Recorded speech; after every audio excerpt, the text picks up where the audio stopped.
Hi everyone, welcome back. So we need to now model a protective cover for our housing.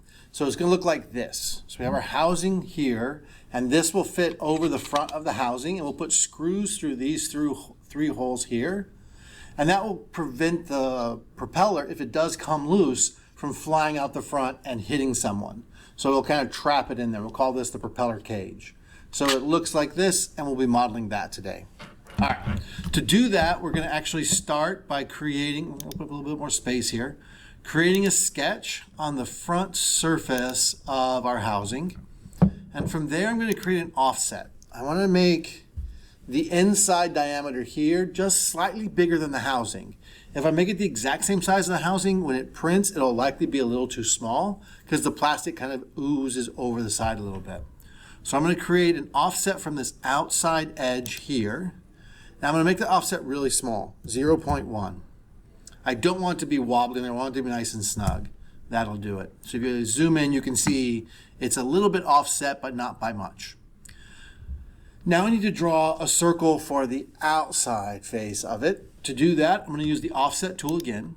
And I want to make this a 2 millimeter thickness. That's about a minimum thickness for a wall like this. You want to get a really strong wall still.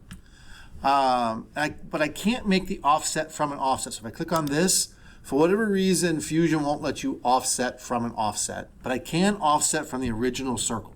So if I zoom in, I can see right here, I'm going to click on this circle.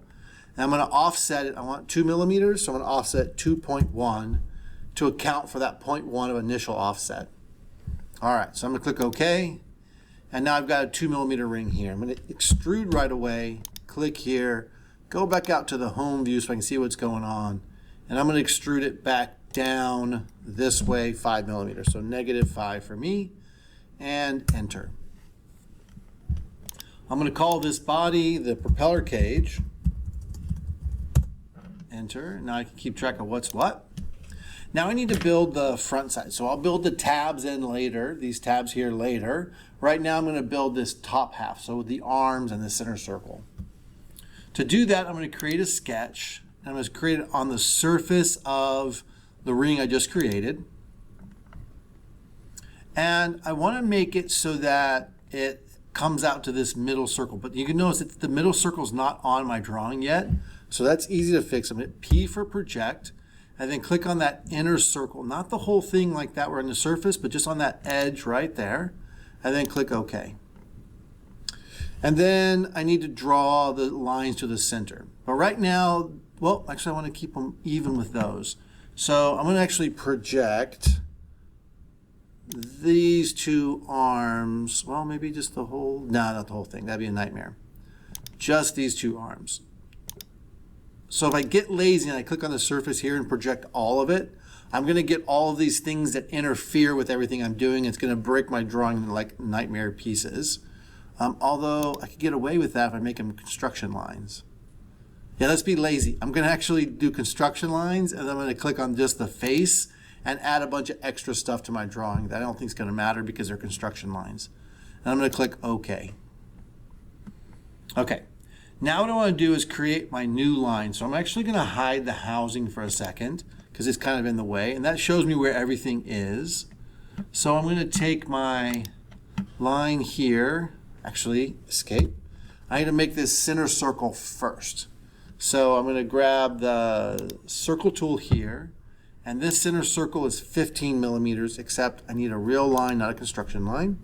15, enter.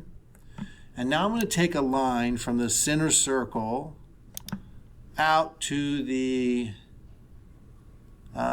inside here, this inside circle here, and then draw another one on the other side of this arm. So I don't care really where it is or if it's lined up. I just want one on the left side and one on the right side of those. Same thing on this side. So center circle out to the initial outer circle, and then another one on the other side of that arm, and then on the bottom the same thing.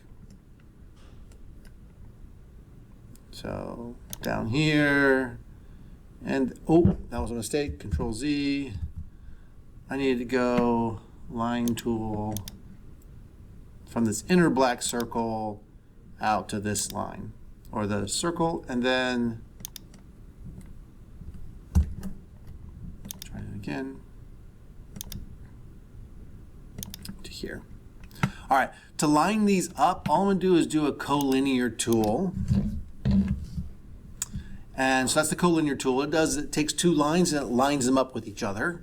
So I want this new one to line up with that, the other arm, and this one with that one. And the same thing with all of these. Here and here. All right. At this point, I think we're ready to extrude. So I'm going to E for extrude.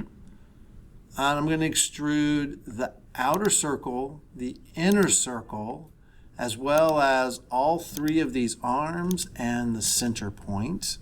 And I'm going to extrude, let me turn the housing back on just so we can see what we're doing. And I'm going to extrude them 5 millimeters this way. So 5, I think that works. Yep. Now if I try to hit join right now, I'll show you what it does actually. Because my sketch was touching, it joined the propeller cage to the housing because I had touching the surface of it. So to undo that, I'm going to simply go right click here, go back to edit feature, and before I'd click OK, I would actually hide the housing body because I still want to join these two pieces together. So I'm going to click OK. Had I chosen new body, I would have 2 hoops on there, and I want just 1 on there. All right, awesome. So we've done a lot of progress. We've made that front face of it already.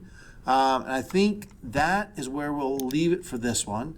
Next time, we'll learn how to do the tabs and the holes and then create that little cone shape on the inside part to sort of trap that nose cone in place. All right, great job. We'll see you soon.